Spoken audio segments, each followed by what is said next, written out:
The socialite's world was turned upside down after the shocking events of her wedding night. I do not mean this in the way the city likes to mean upended. A carriage overturned at Hyde Park, a scandal printed in the evening sheet, a mask of polite fury at the dinner table. I mean it in the quieter arithmetic of my life. The sums I had kept for myself, the expectations carefully tallied and balanced, were disturbed by a fact so small and so intimate that gossip could not, would not, make it look grander without betraying its modesty. It arrived like a rounding error that, when left unchecked, alters the final column. Weddings are ledgers masquerading as festivals. From the moment the invitation was sealed and the candles were ordered, I treated each detail as an account to be settled. Guests listed and pruned, contributions noted, favors distributed. My mother kept a separate book for the social expenses and another for the debts of kindness we owed and expected in return. She would mark a name with the same neat hand, whether she was annotating a donation to the parish or a proposed marriage alliance. The chapel that day smelled of beeswax and lilies, scents that the city associates with domestic steadiness, clean tables, polished spoons, things put away under lock and label. The congregation sat in tiers like counted coins, faces reflecting the light in decimal rows. My brother, who was steadier than the bishop's hand, sat with his palms folded precisely as though he were holding my balance sheet between his knees. He, my husband, stood at the altar with a reserve I had admired in sketches of gentlemen who read, in my childhood, like marginalia, the sort who keep their margins tidy, their ink from blotting. He was composed in the way that makes a line clear to read, few flourishes, no moralizing. He wore a sober tailcoat, and from his waist a thin leather book protruded, its spine soft with use. I expected, if not the warmth of a sunlit laugh, at least the punctual return of feeling when the hymn required it, the answering look at my eye. We were, in that room, performing a mutual credit. I offered my household, my name, my small wealth of manner. He offered steadiness, some sense of permanence. This was how society makes agreements. But even before vows finished, the smallness between us revealed itself. In the great glass beside the altar, the panel that catches everyone in three-quarter profile, his reflection answered his movements a fraction after he moved. He would lift his hand to sign, and the man in glass would lag, catching up only a beat later. I watched the congregation watch themselves and then watch him. There were those quick, secret exchanges that travel like small coins, a breath taken, a half smile, the throat cleared by a relative across the aisle. People count in that way. They make arithmetic of behavior and call the result propriety. Later, in the bridal chamber with its heavy curtains and the pool of reflective lacquer beneath the dressing stand, the lag unmasked itself into something audibly intimate. The house had been prepared with all the rituals my mother insisted upon: white linens, a night lantern soaked with beeswax, a tray of sugared almonds counted into neat piles. I remember the lily's perfume pungent in the warmth, as if the flowers had been set there to scent a contract into sweetness. We sat across from one another like ledger reconciliations about to be signed. When he spoke, his voice sounded as if it too were catching up with his mouth. It was a hum more than a declaration, as though the feeling inside him required time to arrive at his chest and then at his speech. He did not look at the mirror when he answered. He watched the margin of things instead. His hands, the seam of the curtain, the pool of lacquer. "Do you have a heart?" I asked, bluntness the only currency I could think to tender. It is a harsh question to place in the dark between two people newly pledged to one another, and perhaps the shock of it is what my mother would later call unladylike. But I had been taught to name currencies plainly when their value was uncertain. He sat for a long moment without answering. In the silence, the beeswax on the dressing table softened to a low scent, and the house made its habitual nocturnal sounds, parchment settling in the walls, the servants' distant footfalls. And I found myself rehearsing what the solicitor would say about rescinding an agreement. There are legalistic remedies for poorly placed marriages: rescission, restitution, an exchange of rings undone.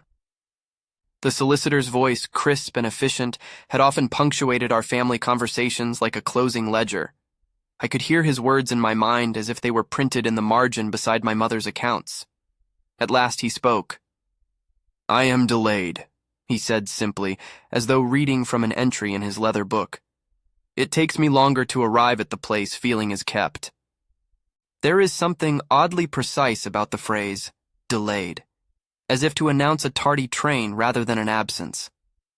I understood, with the same clarity with which one understands a misprinted sum, that here was a trait to be reconciled. Not an absence of heart, but a shift in its timing. He did not offer melodrama or apology. He tilted his head toward the lacquered pool where two faces hung, one led and the other following, a few degrees out of phase. If his condition could be charted, it would be in those fractions of time. The shock here was social. A bride is expected to match the rhythm her husband keeps. Weddings are spectacles in which two clocks are synchronized before witnesses. To be married to someone whose responses arrive a half-beat later is to threaten the spectacle, not to rend it grotesquely, but to make it list, to reveal the machinery and the timing behind the public performance. The gossip might not have found scandal in the private fact, were it not that social currency depends on predictability. I would be judged not only for my husband's peculiarity, but for my response to it. That, perhaps, was the true gravity of the shocking event the papers would have made of it, if they had seen fit. Public shock likes a neat villain. This was not neat. There are always options in such arithmetic. The solicitor could have been consulted before morning. Mother would have counted the costs, the humiliation mitigated by a return of dowry and a proper statement to the nearest aunt. My brother would have measured the social damage as one tallies ledger deficits, small, fixable, impotent to moral ruin. I could have chosen the accounting path, restored the neatness of receipts and payments, and returned to the small certainties of reputation. It would have been practical, clear, and socially acceptable. Instead, I made another calculation. I had been raised to treat acquaintances like coin, but upbringing is not the only ledger a person keeps.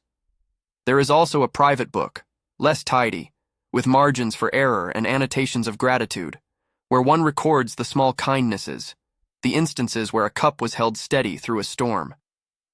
I weighed the columns in that book and found a thicker margin than the public ledger suggested. He was not cruel. He was not unstrung. He was delayed. That single word rearranged the arithmetic of the life he offered and the life I might give. So I closed the public account in my mind and opened a private one. I told myself, as much as I told him, that I would teach him things I had learned by habit. That teaching would not be a cure, a remedy, or a promise tied into the sort of miraculous rhetoric our parishioners favored in their sermons. It would be an apprenticeship in domestic practices, ways of shaping bread, folding linen until the corner met its mirror, pouring tea so that the pot's movement matched the movement of the hand. It would be the low mathematics of care, repetition, correction, ledger entries of small mercies. I would neither pretend to mend what I did not understand, nor abandon him to the tidy appraisals of the world. When I told him, his answer was quieter still. He opened his leather book as though the habit of recording had been with him long enough to become a kind of prayer. In its small pages he had already catalogued his life in neat lists, errors he had observed, dates he had kept, the names of books he liked. I said the terms aloud, and he nodded as if these were sensible equations to write down. I asked for a ledger of our own, his book would suffice, and for certain rules, privacy above all, a schedule that allowed for practice and rest, small public shows of normalcy when necessary to keep our neighbors at ease, and never under any circumstances a spectacle sold for profit or pity. He put his pen to the margin and inscribed a single word beside my name. Agree. The first time I wrote in our shared ledger, I felt foolish and fierce in equal measure. I listed the terms as one might list a recipe. Bread lesson every eves, ironing twice a week, tea pouring at midday, a nightly reading aloud of one passage he should choose. I added a proviso that the leather book would contain both errors and delights, so that kindness could be accounted for without erasing the work done. There is a dignity to counting small acts when the culture surrounding you prefers the arithmetic of spectacle. We were framing tenderness as an economy, one that yielded interest not in coin, but in steadier, quieter measures. If you are drawn to strange, tender stories, perhaps you will follow and find how such small economies accumulate. I will not interrupt the narrative for exhortations. I only note this as one companionable ledger entry among many. My mother received the news with a long, calculating look. She held her palms together and considered the ledger of the family, what acquaintances would think, which alliances would cool, and then, to my surprise, signed her name to a small set of instructions and supplies, poultices and lanolin, a list of nurses she had known in recommended houses, and a reminder that privacy should be defended as an asset. She did not change her mind about the prudent routes of remedy. She merely amended them to include our arrangement. My brother, who has always disliked heated pronouncements, held his silence like a folded napkin and promised to be on hand. The solicitor, when summoned to the house in the morning light, advised caution and wrote a paragraph about liabilities, but there was no recommendation for dissolution. The household, too, took positions that were practical. The housekeeper prepared a schedule, the cook suggested meals that restore without taxing, and the maids altered their chores to be less visible to the front rooms where curious neighbors might peer. Privacy is a costly thing, and cost invites curious hands. Already there were eyes at the window the day the altar candles were put away, and there was a man who had come from the pamphlet presses with an offer that smelled faintly of money. A pamphleteer, smelling a story, asked if there was to be an exhibition of my husband's condition for the city's charitable curiosity. He proposed a demonstration, a public arrangement in which pity could be converted into pamphlets sold at the market. I told him no in a way that left no room for negotiation. The man looked most hurt because he had thought the world still owed him spectacles. His sympathy was a business. The solicitor wrote a brief admonition about libel, and my mother set small notices around the house. No visitors beyond those invited, no interviews, no displays. Thus, with the household rearranged and our private ledger begun, the apprenticeship commenced. We began modestly. The first morning after our decision, I led him into the kitchen where the cook had already prepared a list of simple tasks. There is a wisdom in bread that the city respects. It is patient, requires measured hands, and rewards repetition. If you can coax yeast into rising, you have learned the lesson of time's small increments. I presented flour like a set of numbers, the bowl as a blank column into which one would enter figures. My instructions were mathematical in tone. Measure, mix, fold, rest. He took the spoon with the same deliberation with which he had signed his name the day before. At first, his movements were clumsy in a way that made me want to correct him.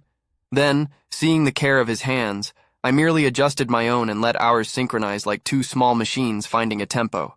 He kept his leather book by the sink and wrote each failure as it happened. Undermixed at 9:22 a.m., he would note. Flour dust in beard, 9:24, he wrote one time when the wind of kneading lifted light powder across his mouth. The ledger amused me. It made even mistakes dignified. I began to add small entries. Laugh in kitchen, 9:31, and I watched the weight of his pages change. There is a joy in seeing a man record a laugh. It is not the kind of currency my mother would note in the household accounts, but it is capital nonetheless. Our servants, who had known me since the kind of girl who counts silver spoons as if they were persons, watched and altered their expectations. The housekeeper observed with the long patience of someone who has seen many weddings go wrong and yet is not much given to romantic advice. She rearranged the linens and kept one eye on the kitchen to ensure that learning did not lead to waste.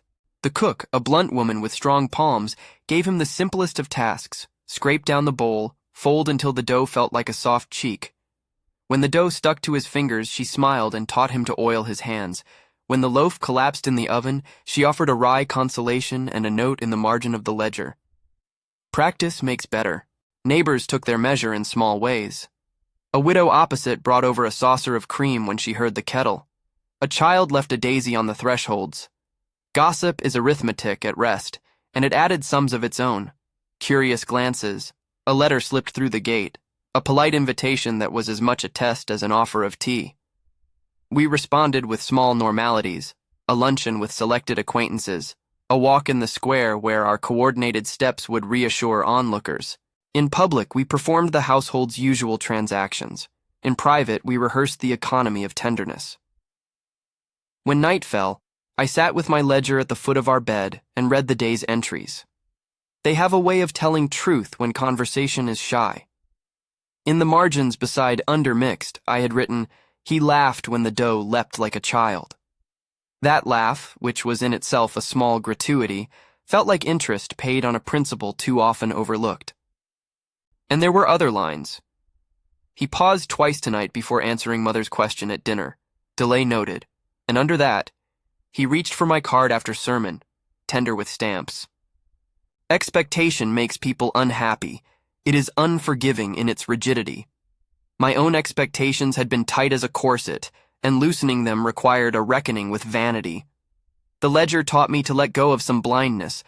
I would not pretend I was without fear. The city's arithmetic could be cruel, but I recognized fear for what it was and wrote it down as one more entry to be balanced by action. There came small rewards. He learned over the weeks that widened into no precise measure to fold linen without creases that betrayed haste, to press a cuff until it held its edge like a promise. He learned tea in the way a person learns a language, first mechanically with instruction, then with an ear for cadence. He began writing not only errors but small delights. Peach tart, Mother's recipe, delight, 6th August. The leather book, once a simple chronicle of habits, became a kind of conversation between him and the world. Often he would read a line aloud at night, and sometimes these readings surprised me by their tenderness.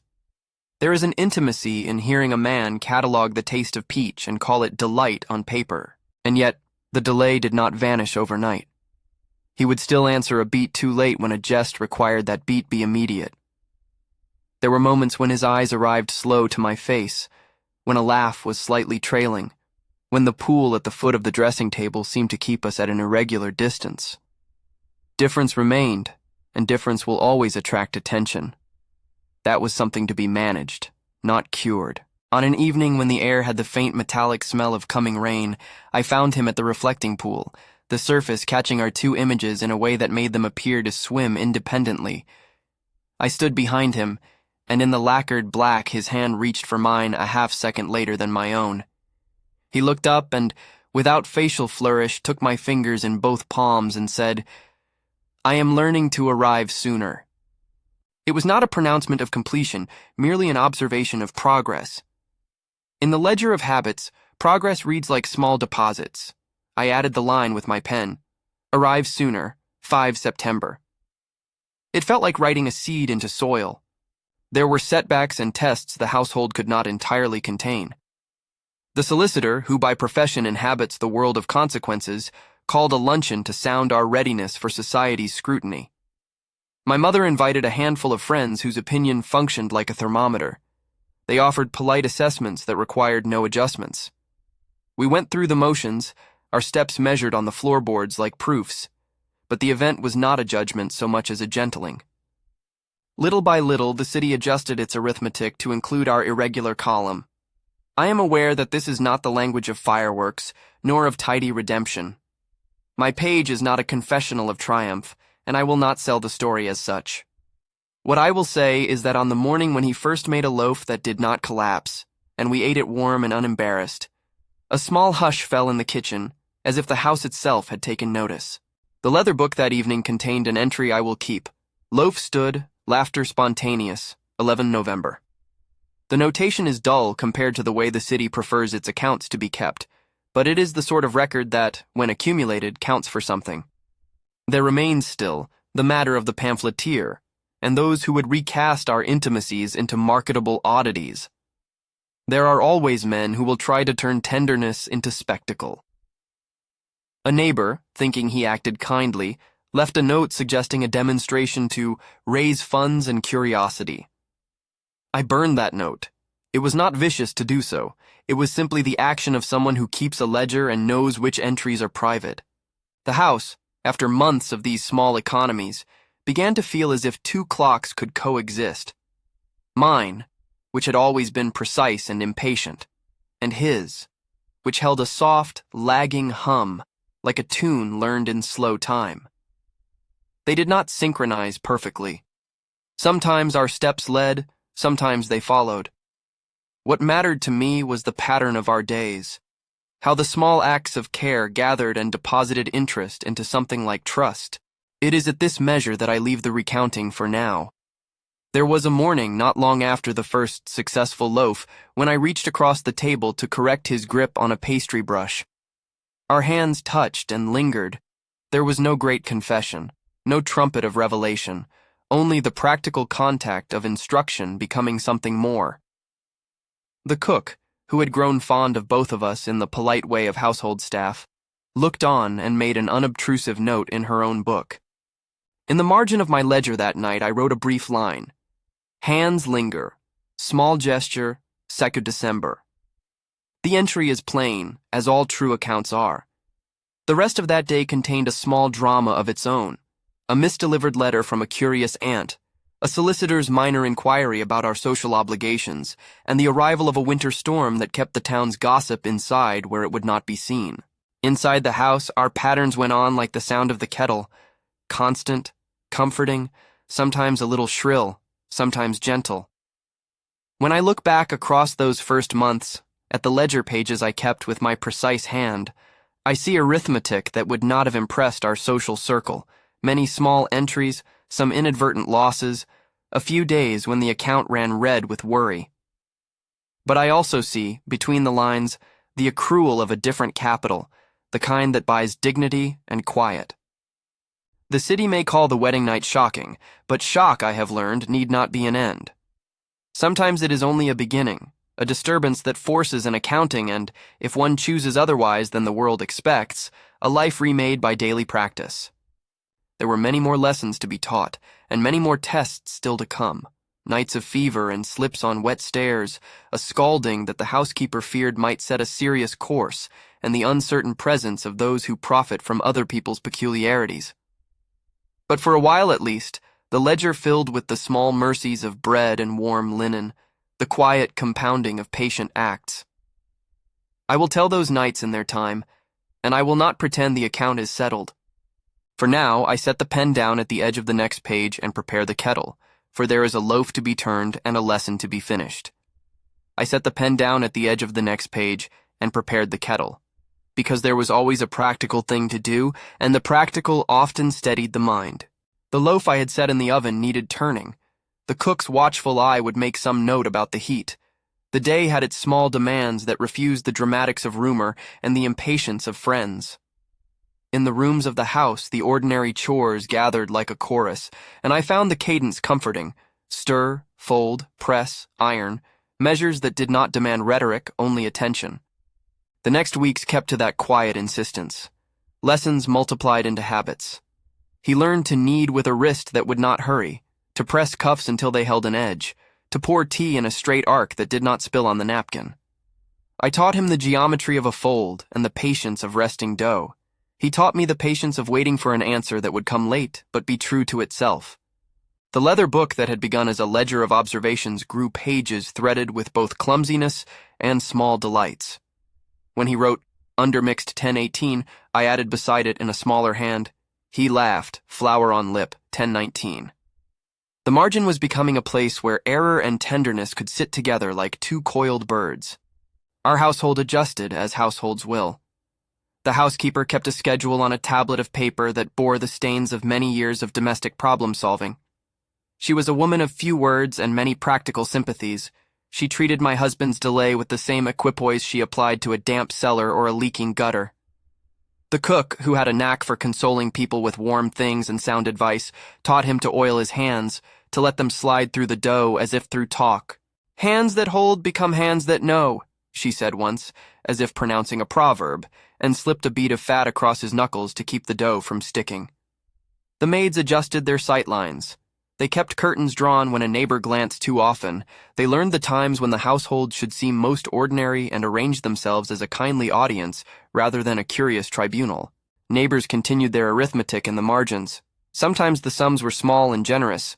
A bowl of marrow from the butcher, a ribbon tied to the gate by a child. Sometimes they were less kind. Invitations that read like tests, polite notes slipped under the door with questions dressed in civility. The pamphleteer came once more because men who sell other people's oddities are often industrious. He trotted to the gate with a carriage of florid promises, Funds raised, subscriptions increased, public curiosity tamed into coin. I stepped out to meet him in the gravel, keeping my ledger in my gloved hand because habit and statement are cousins. I told him no. He asked for reasons he could print as explanation. I refused to supply him with drama. That refusal, which was simply an insistence on privacy, seemed to bruise him more than any scolding would have. The solicitor drafted a sentence advising caution. My mother, for once, offered a quieter counsel. "Keep," she said, which in her voice was not merely an order, but an acknowledgement. Keep, in her pragmatic lexicon, meant to protect the private capital we were creating. There was a day that would be written later in the marginalia of our household as a small disaster that tested the sturdiness of our new measures. It was an ordinary afternoon in October when the sky had gone a color that predicts wind. We had been practicing tea, how to lift the pot just so, how to pour a ribbon into the cup, how to wait the beat before speaking so that the pour and the phrase might find their own timing. He was at the kettle and I was behind, ready to instruct the angle of his wrist. He lifted too quickly. The spout caught on a wrist, and a trickle of scorching water found a place on his skin. He did not cry out dramatically. He uttered a small sound, a hum that rose like a question. The housekeeper came running. The cook with compresses warmed to the right degree, not through any specialist knowledge but through the learned sense of hands that have tended scalds before. He wrapped his arm, and for a day or two, the house narrowed around him like a shell. I sat at his bedside with the ledger on my knee and wrote methodically, 9, oct, scald, wrist, compresses, night watch begun. The ledger turned the event into a series of small tasks to be completed and observed. That making of steps helped me not to think of the wound as a story to be told aloud, but as a thing to be tended. The evenings elongated into sequences of cooling cloths and brief, precise motions, an application, a check, a silence. He slept in that time with the kind of doze that is not restful, yet yields not panic either. His face relaxed in ways my eye noted like arithmetic on a page. Such incidents have a way of drifting into complication. The scalded arm, which at first had seemed a straightforward thing, reddened in places where warmth gathered, and then, in the manner of things that find weakness in the skin, a fever came. I am not a physician, and I do not couch one word in the authority of such a profession. What I can say is that the heat that woke him at night made him drift in a way that put answers even further from his mouth. There were nights when he woke and called my name late as the kettle hissed and the moon leaned like a patient witness. My brother came to sit quietly by the hearth for several nights, keeping the ledger between his hands as if he could steady our accounts simply by presence. The housekeeper and the cook took turns sleeping on a sofa by the door. The maids changed the linens with a concentration that was almost liturgical. We kept to the rules in the leather book: privacy, practice, no spectacle. In the fever hours, one learns the language of small mercies. I learned to count breaths, his, shallow and then deeper, and to mark the change in the ledger. Breathing steadier at 2:10 a.m., I wrote once, and felt a fierce gratitude that is not dramatic but very near to prayer. I read to him from the passages he chose, lines about a river, a line in which the world seems to slow and then continue, and sometimes his pen creaked as he opened his book to make a note.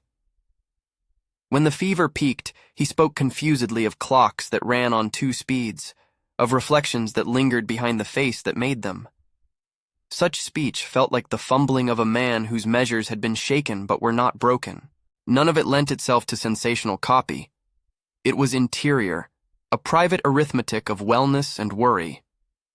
Then, weeks later, and on a morning that had early frost on the gravel, he slipped in the garden. The steps there, washed by last night's rain and strewn with a careless leaf, caught his foot.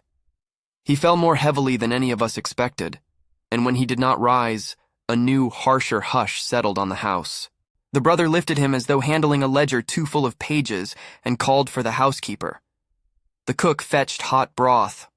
I wiped the frost with my sleeve and tried to chart the position of his leg as if a misplacement of figures might restore it. I will not speak of the mechanics of a break. It is enough to say that the fall damaged his hip in a way that forced him into a season of convalescence and immobility, and with that immobility came tests beyond the mere tenderness of application. The grinding logistics of care, The demands of a body that would not cooperate, the rearrangement of a household to a minute schedule. Here the ledger became not merely habit but lifeline. I wrote the hours he needed to be turned, the times for compresses and for broth. I noted when the fever softened and when a pain was sharp enough to make him murmur. I arranged beds in the east room to take advantage of the milder light. I ordered cushions and bolsters. I adjusted rooms so that voices would not wear on him, and the nursery of the house would be quiet. The solicitor wrote another letter about legalities, his sentences clipped and precise, as if to remind us that the world beyond had its accounts. But my mother, who had once balanced guests and alliances like a banker, began to visit the house with baskets and folded notes that read simply, "Keep him." She came less with counsel, and more with the heavy trappings of someone who had decided that some costs were to be paid without further arithmetic. Nights of care turn into curricula of intimacy. One learns the small geometries, how to lift a shoulder without yanking, how to slide a night garment over an injured limb without jolting, how to arrange pillows so that the spine is straight and the shallow breath can deepen. I kept the ledger open on a small table at the bedside and ticked off tasks like a teacher marks attendance. Turn at 3 a.m. Successful. Broth taken at 3:15 a.m. The brother, who had always been steady in his silence, taught me how to move him when a pain was sudden. A shift of hips, a breath to match the count of 3. The housekeeper's hands were efficient. She knew how to press a wet cloth in a way that freed mobility rather than trapped it. The cook brewed gentles, a broth of onions, a toast softened into crumbs, things that slid down the throat without argument. In these months, the household's voices softened. The maids walked like people passing through a library. The footfalls were careful so as not to startle a man whose time had been rent. Our neighbors sent notes less as tests and more as tenderness. A widow opposite left an egg on the sill with a postscript that read, "For warmth." The pamphleteer, who had seemed an unrelenting hazard, sent a letter asking for a meeting. I burned it without reading it aloud. There is an economy to privacy that requires occasional flame. Some papers must be turned to ash. There were moments of small theater that now held a sharper poignancy. I recall one afternoon when, at his request, I read aloud from a volume of essays he favored. He followed with a finger in the margins, making notes that were more sentences of feeling than the neat lists he once favored. Once, in a sudden brightness, he smiled at a line. No lag this time, the smile arriving as if on cue. It was small, and yet the house seemed to exhale. I added the entry. Smile immediate, 7 December. The ledger took such incidents and preserved them from the forgetfulness that social life insists upon. As winter thickened into a season that wrapped the house in white, the logistic difficulties of convalescence multiplied. The household required lifts, adjustments, a channeling of aid that would have looked from outside like tedious competence. There were visits from women who ran convalescent homes, men with a practical air who measured things in charts the solicitor might have admired. We turned them away or adapted their advice into the rough geometry of what we could manage here. I learned the grammar of a safe house. Fewer visitors, scheduled moments for sun in the east yard, a curtain that let in warmth without revealing the inner room to curious glances. The ledger's margins filled with dates. 11 Jan, physician advises rest. I prefer not to press the weight of such words with any greater authority than I can honestly bear. They remained for us notes of what had been recommended, not sentences that could dictate hope. It is with care, more than with any ceremony, that a body remakes itself after a fall. The tasks multiplied, sponging, the turning of a sheet, the slow incitement to uprightness. There were times when the simplest acts, holding a cup, shifting a weight, became luminaries of courage. He learned to count his steps like someone learning arithmetic in a new language. The brother would steady him by the elbow and make a quiet joke that would arrive halfway through as a delayed comedy. Both the wryness of the remark and the belated laugh that followed softened what might otherwise have become a grim routine. In the leather book, little notations began to take a different color. They were no longer merely inventories of error. They were the echo of attention. Sat up with help, 16 John, one note read. Read aloud without losing place, 18 John. Sometimes in the thin hours of early morning, he would open his book and read a line to me about a peach tart he had tasted in the summer before we married, as if calling memory to depth was itself a balm. On a quiet night, he wrote a small confession. Delay less distracting, feels like an echo rather than a gulf. I wrote, feathering of arrival noted, 19 John. The ledger began, in its stoic way, to show a curve. There were social examinations as the household moved through these months. The solicitor, anxious ever to preserve the family's legal soundness, arranged a luncheon that read like a trial of normality.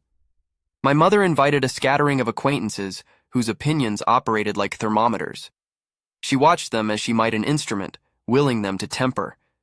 They came and sipped soup and kept their expressions civil. There was a small test, an invitation to speak about our occupations, to show that the household maintained its usual pursuits. We complied with measured acts. The husband lifted a cup and poured with a near-normal patience. His answer to a question about the parish came with a tiny delay, but with care. The guests left with a polite nod that suggested the arithmetic had not been catastrophically altered. That evening I added a small ledger line. Luncheon. Public measures maintained. 22 February. It was not triumphal. It was practical. All the while, the undercurrent of the city's appetite for spectacle whispered around us. A charity man came with a ledger of his own and proposed what he called a demonstration of human interest. A public gathering in which my husband's delay could be shown to benefit the coffers of a worthy institution. He described a stage and tickets and the easy conversion of pity into coin. I told him the word no in a way that did not require a ledger. We would not exchange our privacy for their curiosity. The solicitor wrote an admonition. My mother made a note in her own book. No exhibition. The housekeeper pinned the note to the kitchen door as if fastening a shield. It was a small act that defended us from being reduced to story. There came another form of test that was quieter, but no less consequential. The question of what tender affection can be when it is not dramatic. I reflected often on that as I sat with my pen and counted the tiny economies that, day by day, bought us both dignity and a new language of intimacy. There would be no sudden triumph here, no brilliant conversion, only slow accrual. I learned to see the small transfers, an elbow steadied at the table, a hand placed lightly to ease a chair, a fold of linen now ironed with a gentleness that said, without sentimentality, I watch for you. You learn the character of people in crisis. My mother, who had once favored the arithmetic of social exchange, evolved into a keeper of private things. She began, at odd hours, to bring preserved fruits and a shawl for me, and one afternoon she slipped her hand into mine and said, in a tone that admitted nothing much and yet meant everything, he stays. That single word carried with it all the calories of a mother's prudence remade into a pledge. The brother, who had always been your quiet tallyman, arranged the house's physical needs with a precision that made the household safe. He counted his visits not in grand speeches, but in the small ministrations he performed, moving a chair, arranging a bolster, paying a tradesman discreetly so the house would seem to function without fuss. The housekeeper, who I once thought merely practical, revealed depths of patience and tenderness one discovers only when asked to watch another's slow remaking. There were also darker currents, as the city's arithmetic can be not only generous but also predatory. A neighbor, convinced his intentions were charitable, suggested an arrangement in which our life might be put on display for the benefit of a study he called philanthropic. He meant well. He meant reputation and coin. I burned his note like the pamphleteers, and the housekeeper muttered under her breath, "Some folk only see a story," and then scraped a pan as if to wash away the last trace of that notion. The solicitor, ever the hedge against public deficiency, wrote a stiffly worded letter to our would-be benefactor and copied it to the neighbor. That small armor of paper sufficed to keep prying hands at bay. As the months rounded into the first real breath of spring, the husband's body slowly taught us both new things. He took to mending small objects with a patience that seemed to mirror the work of the household. A clock that had run down for years, a loose hinge, a crack in the reflecting pool's rim filled and smoothed with the same care he now devoted to his own progress. The clock became a symbol for him, a machine that, once repaired, allowed two people to agree on a measure. He worked with the brother at the bench, turning screws and whispering to brass parts as if coaxing them into a shared rhythm. One evening, he announced quietly that he wanted to set the clock himself, to calibrate it to our measure rather than the house's old standard. He explained, when I asked, that time had felt to him like a place he arrived late to, and he wished the device to toll for both of us in a way that would let him learn to anticipate. That work on the clock was slow and methodical. He would sand a wheel and then fit it to the spindle. He would oil a tooth and then wait for the mechanism to settle. The brother, who has always favored the practical over the rhetorical, taught him how to listen to the gears. When at last the clock chimed in a tone that seemed to fit the room, he wound it and set it beside his ledger. He wrote, "Clock set, 22 April," and then, after a pause, "Takes to counting with new device." I noted beneath it, "We time ourselves." There was a day in late April when something small and decisive occurred. A portion of the household had been asked to assist at a fair to raise funds for the parish, a small matter on the whole, and yet it placed us in company with neighbors and acquaintances we had not seen in months. I thought at first to decline. The solicitor suggested a discreet appearance. My mother advised caution. In the end, we agreed to send only a token presence. He would be there, but we would keep to the schedule and not linger. The fair took place under a wide tent, with stalls that sold cakes and jars of marmalade in neat rows. We walked there in the mid-morning light, our steps aligned, and for a moment I felt the old choreography of social life begin to exert its pressures on us. He moved with a slow deliberation that had become less like a handicap and more like a different dialect. At one stall he reached for a jar, and then, in the same motion, lifted my hand to feel the label as if we were both reading the same line aloud. A woman who had once kept a ledger of society remarked politely on the weather. His answer came not immediately, but with a cadence that seemed to make the conversation deeper rather than less lively. We wandered to a small tent where a basket of pastry sat. He paused, then, without the theatricality I had feared, kissed the back of my hand and set down his coin in a motion that was neither showy nor private, simply the kind of human confirmation we had learned to practice in increments. The reflection of that day appears in my ledger as a simple line: public fair, hand kiss, unplanned, 5 May. It was not a grand ceiling, it was not a headline. It was a tidy smallness that resembled a contract only in its practical completion, an action performed, a gesture received, a world in which the two acts fit. There were days that were not so gentle. An infection took hold another winter, and for a time there were fresh anxieties. I will not set down any sweeping terms. I will say only that there were nights when the house counted breaths the way one counts stitches in a seam. The brother and I alternated. One night he would hold the lamp. The next, I would sit with the ledger open, noting the hours of rest and the times when the fever ebbed. The servants' competence was an unspoken comfort. They moved with a choreography honed by years of similar necessities. The cook boiled simple things, the housekeeper prepared dressings, and we kept the world outside to its own arithmetic. The solicitor's letters arrived with regretful civility. The pamphleteer, seeing no profit, drifted away. In those heavier seasons, the husband's delay slackened, and sometimes, for reasons that are impossible to describe without disclaimers about human frailty, the hum in his chest altered. It did not vanish. It altered in texture. We learned to accept that delay as part of the household score, a note that made the music not less true but different. He began, on evenings when his energy permitted, to read aloud more frequently, and sometimes he would read passages from his ledger itself, a private litany of small delights.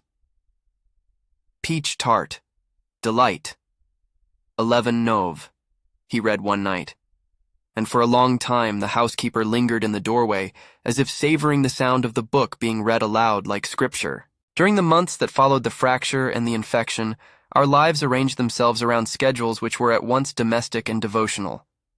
We set times for sun in the garden, for chair shifts by the window, for a gentle stroll down the lane where the child's daisy still bloomed against all seasons.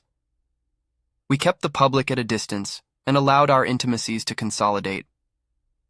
In the margins of the leather book, His handwriting became less staccato and more narrative. He wrote of a small thing he had noticed on a walk, a robin that arrived late to the feeder and yet persisted, a woman in the market who hummed to herself in the rhythm of work.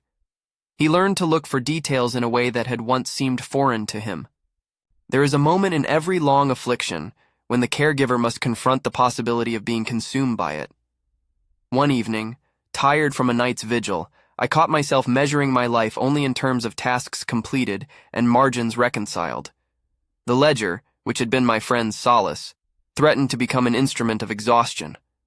The brother noticed it, as brothers do, and took my hand and said with his quiet clarity, "You are allowed to be small sometimes." The words were not dramatic, but they were permission. I noted in the margin, "Permission given, 3rd of July." The husband, for his part, began to enact small experiments in being a companion without needing the immediate mapping of time to response. He learned to sit quietly beside me as I ironed, to hold the sleeve as I pressed rather than to anticipate where the crease should be. He would watch the steam lift and take a breath, not as a performance, but as participation. The housekeeper, who had watched many constellations of human folly and grace, patted his hand once when a task went well, as if to mark it with approval. There was a singular day that, perhaps more than any other, felt like the narrative's clearest evidence of the slow work we had been doing together. He had at that time been practicing the art of making pastry, a delicate thing which requires timing and a peculiar patience. The cook had set aside the small table by the scullery window for him. Flour dusted the air with the bland consolation of careful labor. He had attempted pastry before, with results that were either too hard or heartbreakingly soft. That afternoon, he rolled with a wrist that seemed more confident, his movements no longer tentative, but imprinted with routine. He laughed softly to himself at a small misstep. I corrected him without abruptness. When he lifted the tray from the oven, the crust had that pale evenness which signals success. We sat at the kitchen table and ate the pastry with a quiet avidity. He reached across and brushed a stray flake from the corner of my mouth with a thumb that was not quick but true. In an impulse that surprised even me, he took my hand and drew it to his lips, as if to test the texture of my skin and to fix that practical contact as a fact. He kissed the back of my hand and held it there for a beat that felt like a small ceiling. It was not a theatrical public gesture. It was private and honest, and more consequential because of its restraint. I recorded it simply. Hand kiss, unpremeditated, 14 sept. I will confess that sometimes I still think in terms of columns and balances. Habits die hard. There are evenings when I sit with the leather book and tally the months and wonder if the arithmetic truly adds up to anything more than the sedentary accumulation of chores. Then there will be a sudden moment. A day when he reaches before I do to close a shutter in a room threatened by sun, or he will set the table with a plate slightly askew because his measure has shifted and he is learning to live there. And I feel that the ledger is not an arid accounting, but a map of our small continuing compass. The reflecting pool recurs in my memory like a refrain. Its surface records us in slightly displaced images. Sometimes I lead and his face is an echo. Sometimes he moves first, and I find myself answering a step late. There exists a dignity in that difference. On a late afternoon when the sun hung low and the water took on the color of old coins, I wandered to the pool and saw our images catch and then correct themselves. He stood beside me, and we watched together the tiny corrugations that the breeze made in the glass. He touched the rim of the pool with a finger, and then, without preamble, reached for my hand. This time our fingers met in cadence, his arriving with barely a delay and mine allowing that space as though it were a welcome place to rest. He inclined his head and, in a manner that no ledger could dramatize but that the leather book dutifully recorded later, wrote across a page, "Hand reaches with hope, 22 oct." I wrote beneath it, "We consent." There was no miraculous reversal. The delay persisted in that small, particular way, but the hum in his chest had become less disruptive and more like a room-toned note. It provided texture rather than dominion. The social world, which had at first regarded us with the excitable arithmetic of gossip, began to accept our difference as a fellow reasonable variation among many. A neighbor invited us to a small concert, A woman from the parish asked him to read at a modest meeting. The brother organized the lending of a book from a friend. The housekeeper found a new way to fold linen that made my hands seem less weary. These were not fireworks. They were the steady accrual of ordinary kindness. And yet there is always a last test. One night, in a way that was both mundane and precise, the husband's foot caught on the hem of a rug, and he fell within his own room, striking his hip against the corner of a chest. For a moment, the house held its breath, as if the tiles themselves waited to see if a new crisis would inaugurate itself. He stood, and then he sat heavily, and the brother came at once, and the housekeeper's face told me that the margins had been pushed. This fall resulted in a fracture different from the first, less violent but insistent, and it required us to consider a longer season of convalescence and the redistribution of duties. The ledger's pages multiplied with entries. The brother wrote an exacting note about logistics. The solicitor prepared one of his proper letters about household obligations, and my mother, without fuss, dropped off a shawl and a packet of seeds to plant in spring. Care deepened into a practice so intimate it became nearly domestic liturgy. I learned to make an unsentimental prayer of smoothing a sleeve, of lacing a shoe with a hand that had once been impatient. The nights again were long and measured, but also filled with conversations that came in the space between tasks. He admitted one evening, in a voice that was quieter than his book had recorded, "I sometimes think in fractions now." I replied, with my ledger poised between us like a pact, "Fractions have their own beauty." There were, amid this intense obligation, small arcs of humor that lightened gravity without trivializing it. The cook once staged a minor intervention when he tried to butter a slice of toast with the care of a man performing surgery. She took the knife away and said, "Child, let be," and showed him the practical art of it in 3 steps. He laughed belatedly, as he often did, and the housekeeper shook her head and noted it down, as if her scrivenings were a secular psalter. The brother, who had been our quiet axis, grew more vocal in practical ways.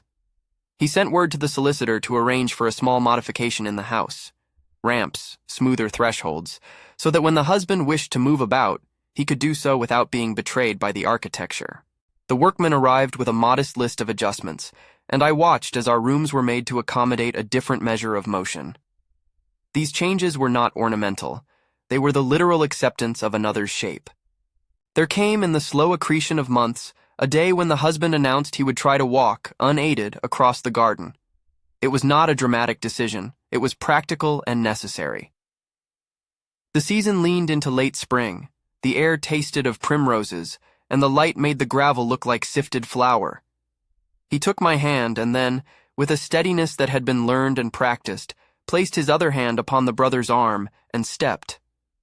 The gait was measured and cautious, and for a moment his body betrayed hesitations that the mind had already calmed.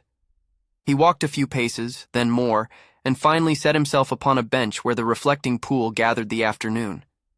He sat, hands folded, and looked at the water. He reached on impulse into his pocket and took out the small leather book. He turned pages until he found where he had once written the earliest entries and read aloud, not to anyone in particular, but to the immediate space between us, lines that recorded errors and delights. He read the one that said simply, "Loaf stood, laughter spontaneous, 11 Novo." He paused and then added a note of his own. "Learning to arrive in time for laughter, 4th or June." He did not promise anything else. He did not write a statement of completion. He merely set the pen down and put the book in my lap. There was a quiet that followed, the kind that is thick with ordinary contentment. He reached for my hand, as he now did without much ceremony, and kissed the base of my fingers with a softness that had been practiced. He said, almost as an afterthought, "Thank you." The words were small and disproportionately large for the moment. I wrote beneath the entry, "Gratitude, mutual for June." The reflecting pool, in which so many of our discrepancies had first showed themselves, mirrored that scene. 2 faces looked back. Sometimes one would lead and the other follow. Sometimes they were strikingly in sync. The water had taught me patience. It had taught me that reflections seldom match exactly, and that the differences between them do not always constitute loss. People in the city like tidy symmetries, but there is a different kind of dignity in bearing asymmetry with attention. When the house had settled into this new pattern, I realized that the ledger had become less a cold accounting and more a repository of memory. It collected not merely errors, but gestures and recipes, and the small practical proofs of a life rearranged. In the margins, there were entries such as hand weights, hand returns, 19 aug, and clock chimes to our measure, 22 aper. These were not the sorts of things that would secure one a place in the papers, nor would they inspire a pamphleteer's copy. They were quiet documentation of work done, and more importantly, of work attended to.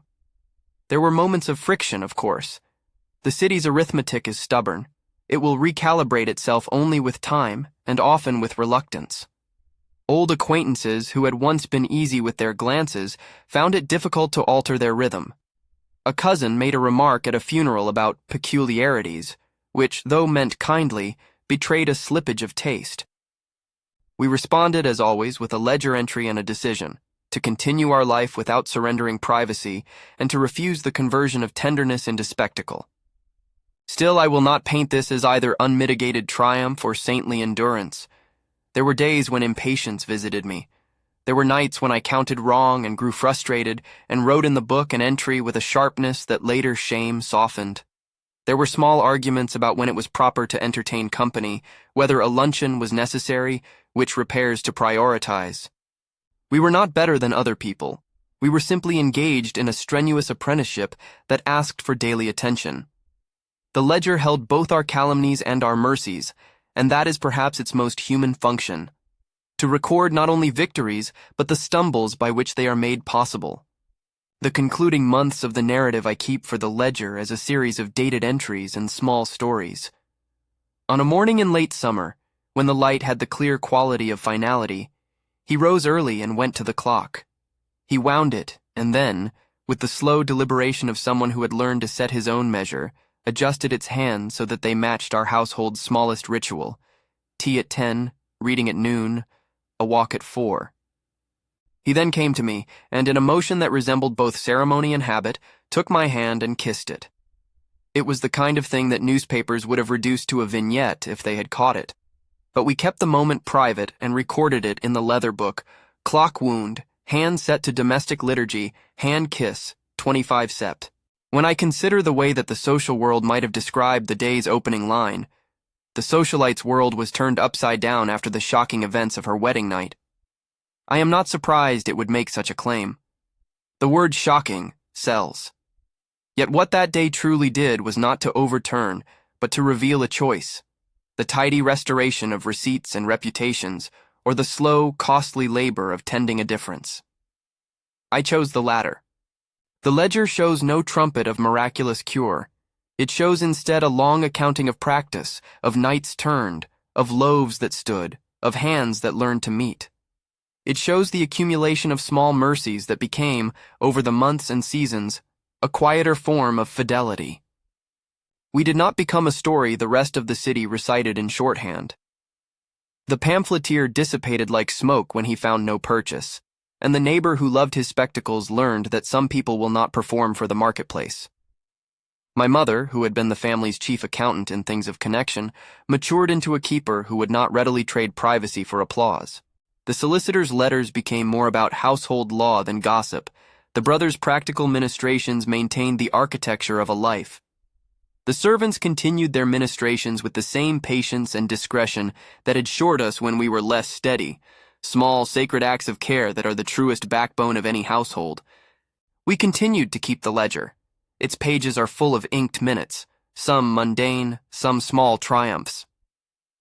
The last entry for that year reads, in a hand that has grown more lyrical with time: Ledger of small mercies, balanced by steady habit, 31 DC. Beneath it I wrote, not finished. If the wedding night was the moment that forced accounting upon us, it was also the moment that presented a choice: to tidy away the irregularity at the cost of a private truth, or to keep the irregular and learn a new arithmetic of compassion. We chose the latter, and that choice has more than once been a laborious and beautiful thing.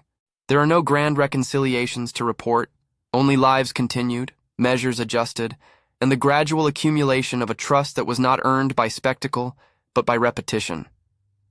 I close this account with a final ledger note, written not to sum up, but to register.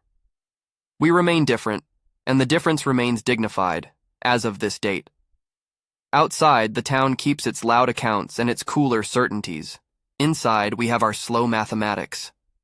The reflecting pool still shows our images in a polite, sometimes delayed choreography, and sometimes they match exactly. Sometimes they do not. The point is not correction, but attendance. For more of these strange, tender narratives, if you have enjoyed this counting of days and the small economies of love, consider subscribing, for there are always more pages to be turned and loaves to be learned.